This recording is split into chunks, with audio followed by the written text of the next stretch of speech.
शुक्लांबरधरं विष्णुं शशिवर्णं चतुर्भुजं प्रसन्नवदनं ध्यायेत् सर्वविघ्नोपशान्तये व्यासाय विष्णुरूपाय व्यासरूपाय विष्णवे नमो वै ब्रह्मनिधये वासिष्ठाय नमो नमः यस्य स्मरणमात्रेण जन्मसंसारबन्धनात् विमुच्यते नमस्तस्मै विष्णवे प्रभविष्णवे ज्ञानानन्दमयं देवं निर्मलस्फटिकाकृतिम् आधारं सर्वविद्यानां हयग्रीवमुपास्महे सरस्वती नमस्तुभ्यं वरदे कामरूपिणी विद्यारम्भं करिष्यामि सिद्धिर्भवतु मे सदा लक्ष्मीनाथसमारम्भां नाथयामुनमध्यमाम् अस्मदाचार्यपर्यन्तां वन्दे कुरुपरम्परां सदाशिवसमारम्भां शङ्कराचार्यमध्यमाम् अस्मदाचार्यपर्यन्तां वन्दे गुरुपरम्परां कृष्णप्रियाय विद्महे नामभक्ताय धीमहि तन्नो गुरुप्रचोदयात् नारायणं नमस्कृत्य नरं चैव नरोत्तमं देवीं सरस्वतीं व्यासं ततो जयमुदीरयेत् नाम संकीर्तनं यस्य सर्वपापप्रणाशनं प्रणामो दुःखशमनः तं नमामि हरिं परम् ओम नमो वेंकटेशाय.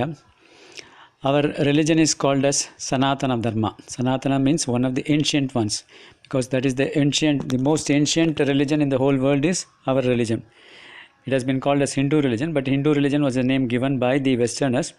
Otherwise, our Shastras talk about our religion as only Sanatana Dharma. Sanatana means, as I said earlier, one of the ancient religions.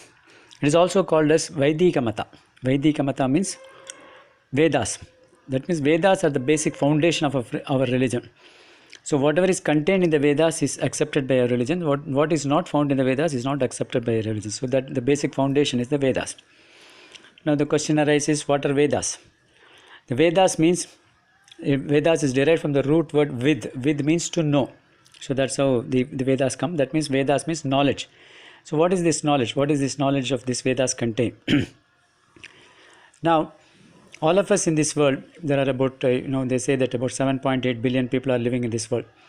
We are divided by different, categories, by religion, by linguistic, by language, or by nationality, or by gender, whatever, by educational qualifications, by the profession that we practice.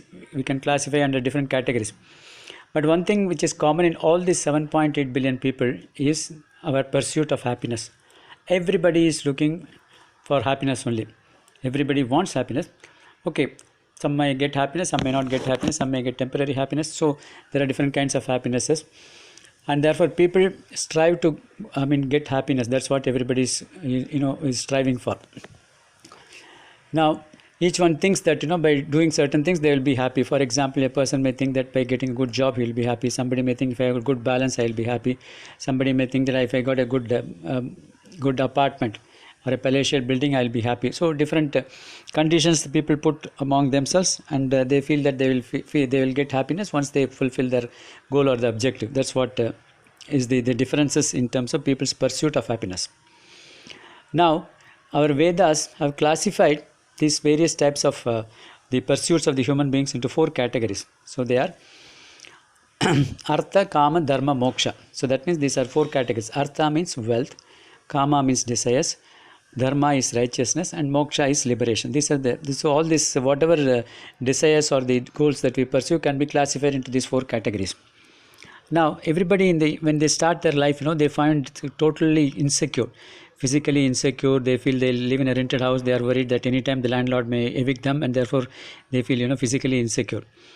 So they may feel that, I'm exposed to so many problems, my health is not good, then I may not be able to, live properly. So the health insecurity. So many things people feel insecure. So what they think is that if I get money, then I can buy security. That's what the feeling that everybody has got. So they run around and then go for employment, go abroad, or go to good places and then try to earn money. So that is artha. Once they get that, then they get their own place of living.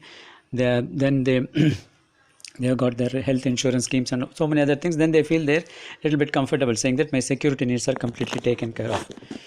Then what happens is, then they start enjoying the life. So all along I have been, working. So let me have some enjoyment in life. So they go for abroad, they go for a world tour, they go for different places of enjoyment.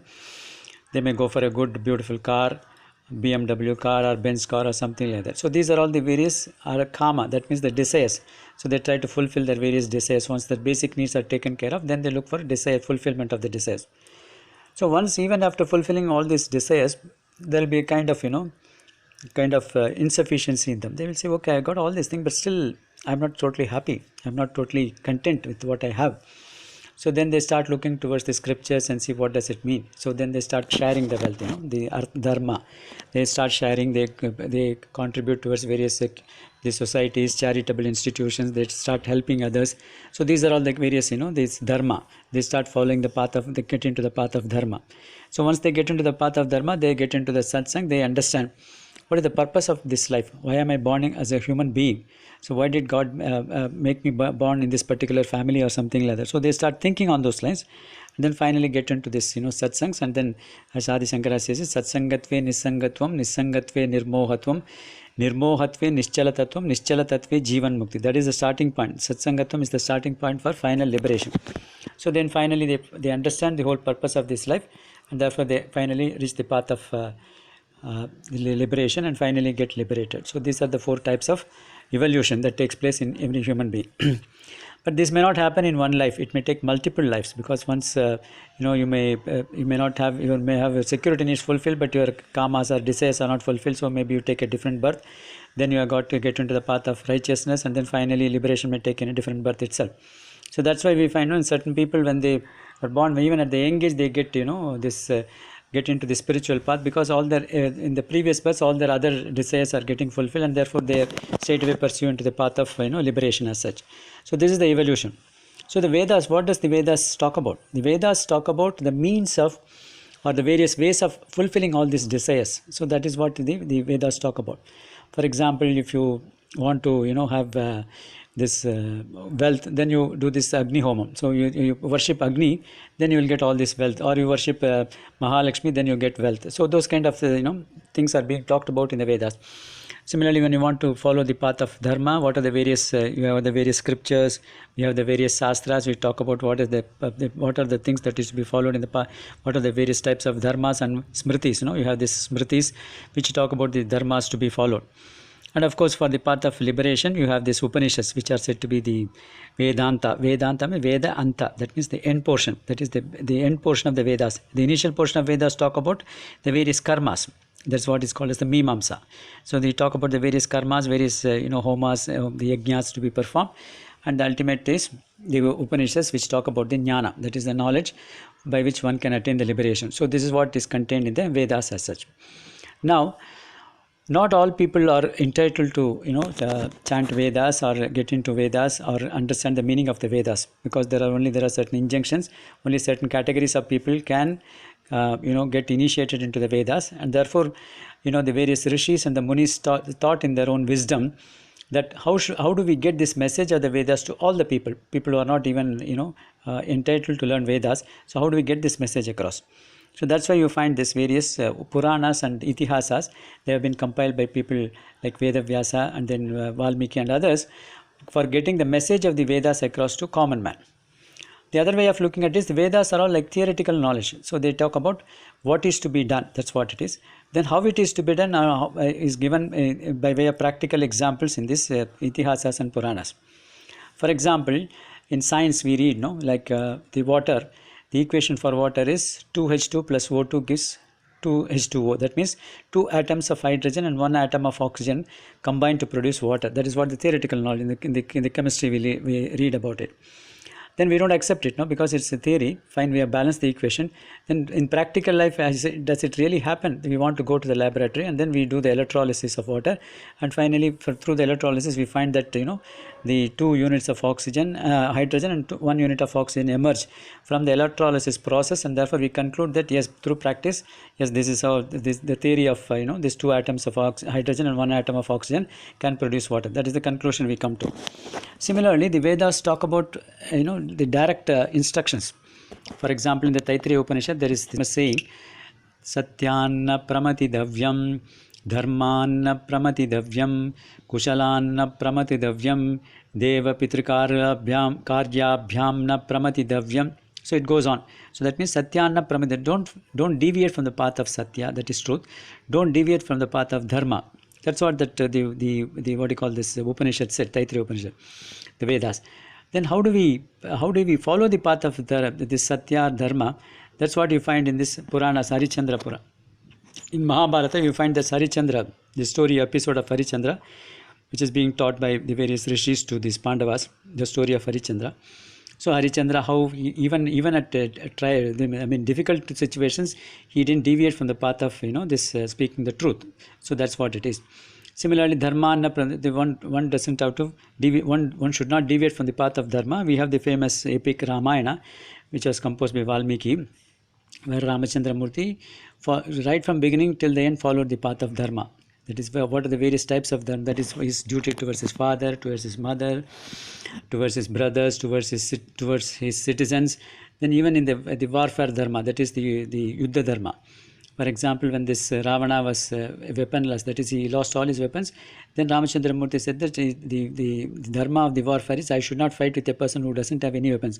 So you go back and then bring all your weapons tomorrow, and then let us fight tomorrow. That's what he said. So Ramo Dharmavan Vigraha Sadhu Satya Parakramaha. That's what is being said of Rama. Rama itself is manifestation of dharma as such. So that's what the Itihasa Ramayana talks about.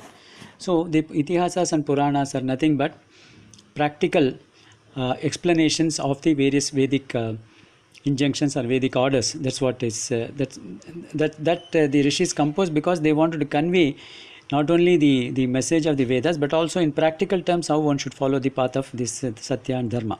So we have these 18 Puranas, and then we have the 2 Itihasas. The 2 Itihasas are the Ramayana and Mahabharata.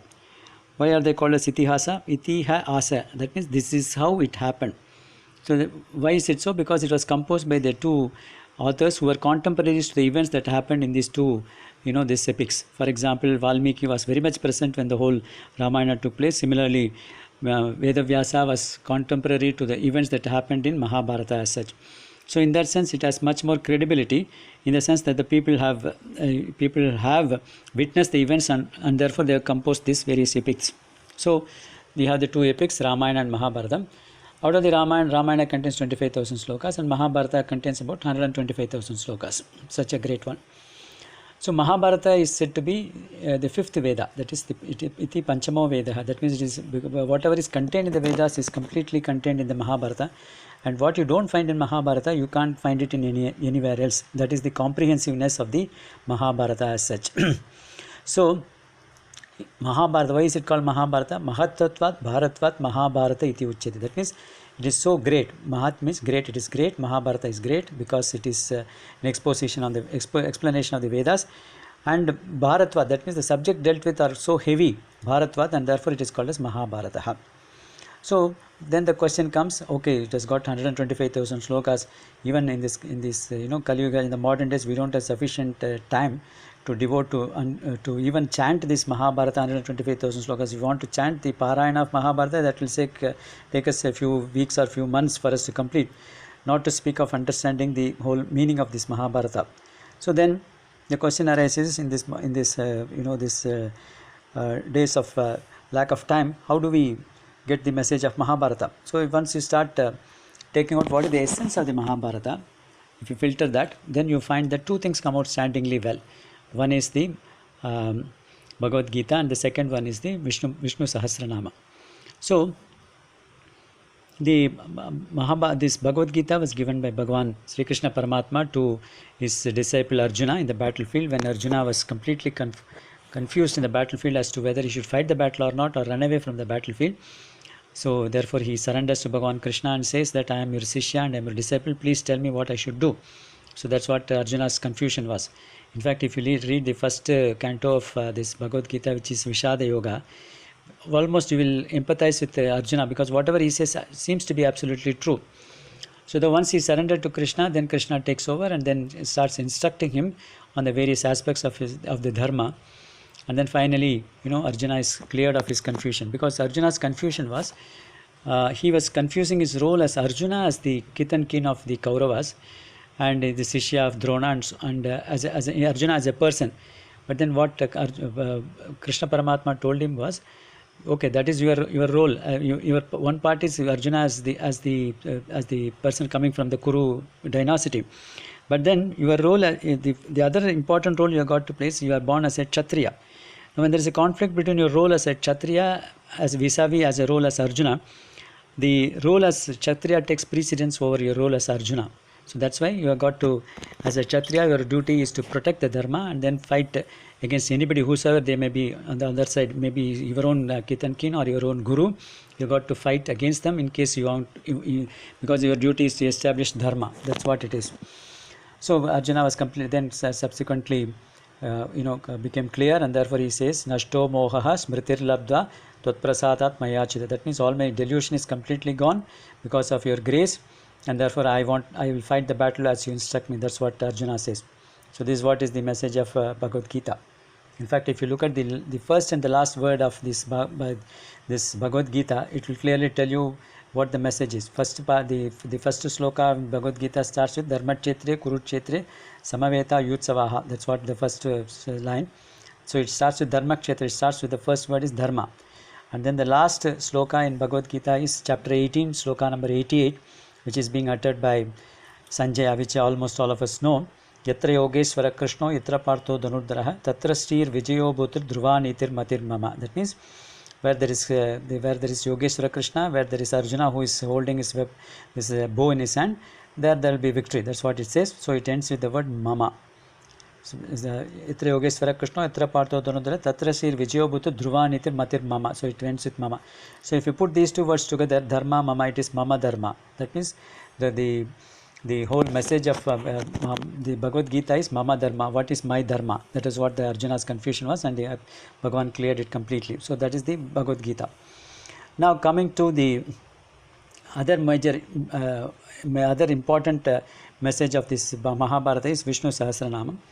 So after the war was won by the Pandavas, Arjuna, Yudhishthira was anointed as the king, and even after he was anointed as the king, he was confused. In fact, the Yudhishthira was confused after the battle, while Arjuna was confused before the battle. So he was wondering whether he should have fought the battle, he should have killed Duryodhana and his kith and kin and his Drona and others and got this kingdom as such. So one day he went to Krishna Paramatma. So Krishna Paramatma was in meditation at that point of time. So Yudhishthira was taken aback. He said, we all do meditation on you. Then who is the person you are meditating upon? So Krishna Paramatma said, this Bhishma Pitamar is thinking about me. And that's why I was thinking about him. That is I always think about my devotees only. That's what Krishna said. Then he said, let's all go to Bhishma Pitamaha, because he is lying in the bed of arrows. He is going to leave his body in a few weeks' time. He is waiting for the onset of this Uttarayana, which is going to happen in this Taishya month. That is after the 15th of January. The whole battle took place during the month of Margasirsha. That is between 15th of December and 15th of January. That month is called as Margasirsha. So he is waiting for that this Uttarayana.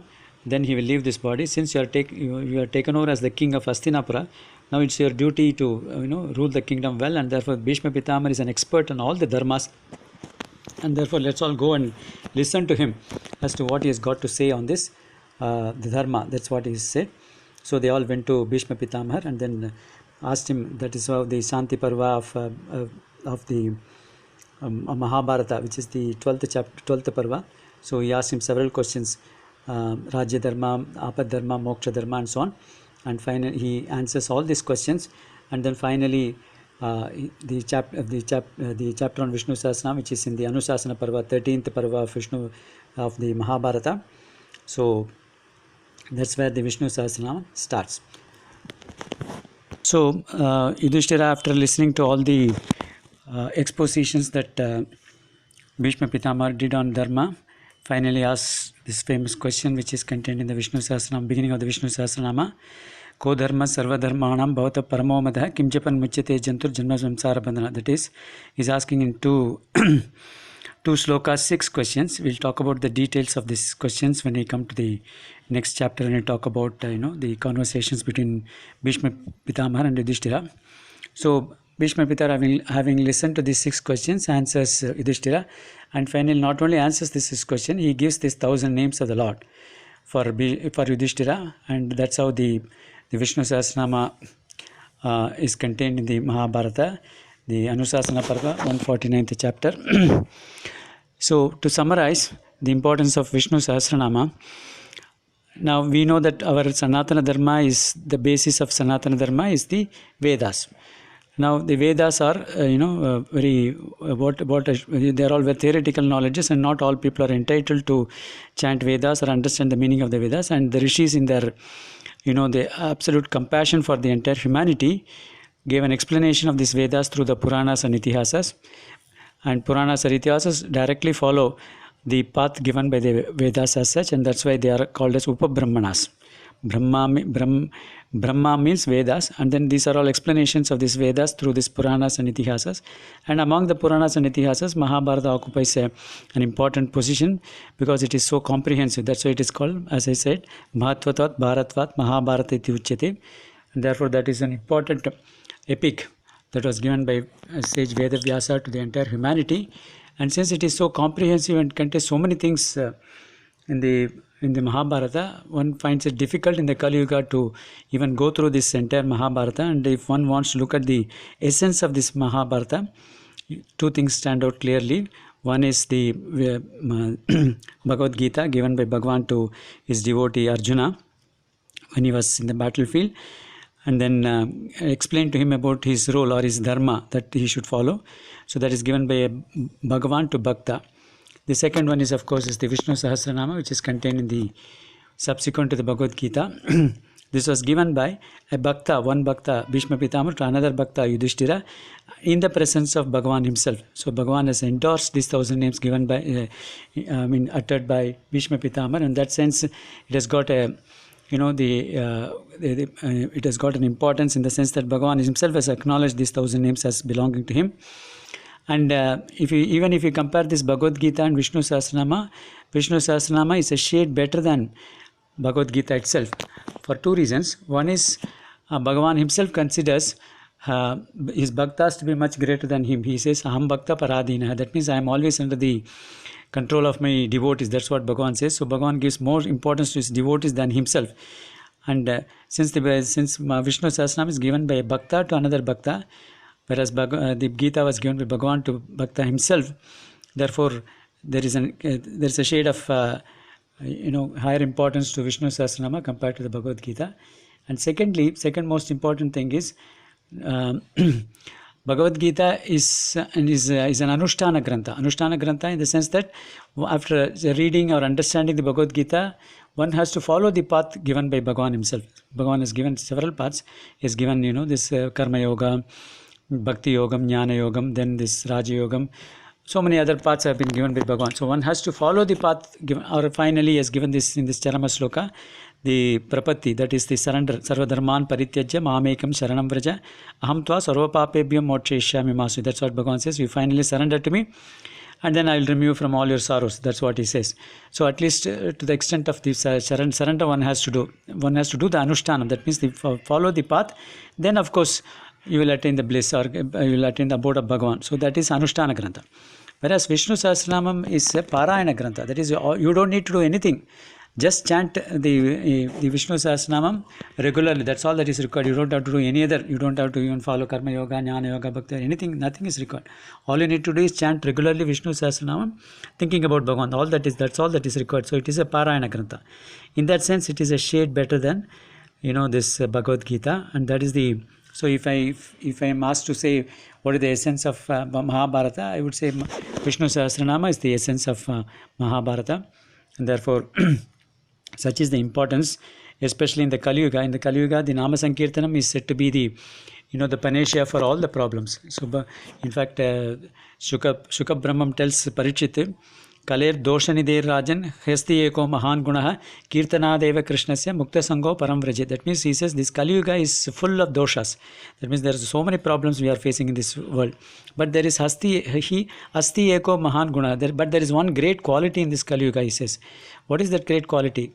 Kirtanadeva Krishnasya Mukta Sango Param Vraje. That is, if we chant Kirtanadeva Krishna, if we chant the name of Krishna or chant the name of Bhagavan, with love and affection and bhakti, then Kirtana Deva Krishna se Mukta Sangaha Param. That means he will get completely detached from this, all this, the worldly things, and then finally reach the abode of Bhagavan. So that is the great thing about Kali, and therefore Nama Sankirtanam. Harer Namameva Mama Jivanam Kalau Nasteva Gatiraneda.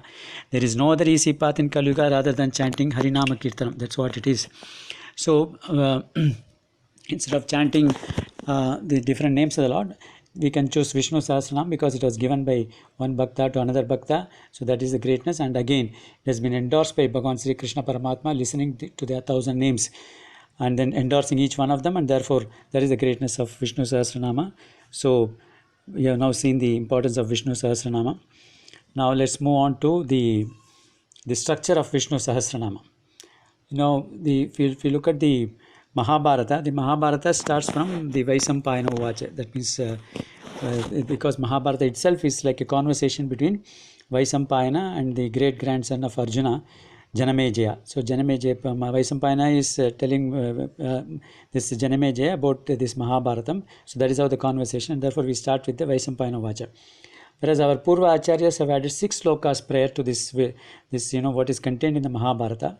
The 2 slokas for removing the obstacles that may come in our way. So because normally when you do any spiritual action, there will always be some obstacles that will come in our way. So for removal of the obstacles, we chant 2 slokas, first 2 slokas, Shuklam Bharadaram and then Yasya Smarana Matrena. Then there are 2 other slokas which are in praise of Vyasa Bhagavan, because it was the Vyasa Bhagavan who gave us this Vishnu Sahasranam. But for him, we would not have got this Vishnu Sahasranam. Of course, it was chanted by Bhishma Pitamar, but then Vyasa Bhagavan put has included it in the Mahabharata. That's why we have got all this Vishnu Sahasranamam. Therefore, we are in praise of Vyasa Bhagavan. There are 2 slokas. And then finally, the Ati Devata for this Vishnu Sahasranam is Mahavishnu. So in praise of Mahavishnu, we have 2 more slokas. So 6 slokas which have been added our Purva Acharyas, which are not contained in Mahabharata, but still we start as a practice of chanting in Vishnu Sahasranam. That's how the first 6 slokas. Then of course we go to the Mahabharata starting from this Vaisampayana Vacha, and then finally the questions are asked, the answers are given, and then Bhishma Pitata says, Yani Namani Gaunani Vikyatani Mahatmana Rishibhik Parigitani Tani Vachami Bhute. So up to that sloka it is contained in Mahabharata. Then he moves straight away into Visvam Vishnur Vashatkara. That is starting with this 107 slokas of giving 1,000 names of the Lord. Mahabharata doesn't contain the last 3 slokas which we normally have in the Purvanga, plus the Nyasam as well as the Dhyana slokas of 8 slokas.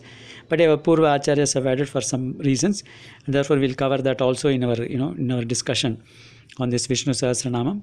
Then we move on to the 107 slokas, plus the last one, 108th sloka, is asking Vishnu to protect us. So that has also been added by our Purva Acharyas. So that's how we have the 108 slokas.